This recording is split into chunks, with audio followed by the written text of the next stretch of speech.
may sasabihin mo. Ayun po, hindi ko man nasasabi sa pamilya ko na mahal ko kayo. Basta maramdaman nyo lang yung presensya ko na nandito ako para sa inyo. Ayun po, hindi naman po ako yung taong kapatid, anak na sweet, mahal kita. Mel, mahal kita. Pero at least nandun ako para sa inyo, suporta ako kung anong gagawin nyo. Kahit hindi mo sabihin, ipinapakita mo nga. May kasabihan nga tayo. Yan na. Action is reaction. Ano si Pedro? Ang nag-a-acting na kasi yung tinuturo pag-acting eh. Action lang to. Action is reaction. Kung ano yung nangyayari, i-react mo lang. Pero action speak louder than words.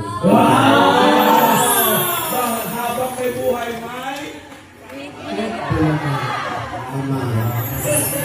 Thank you. Salamat. Thank you, Pedro Mel.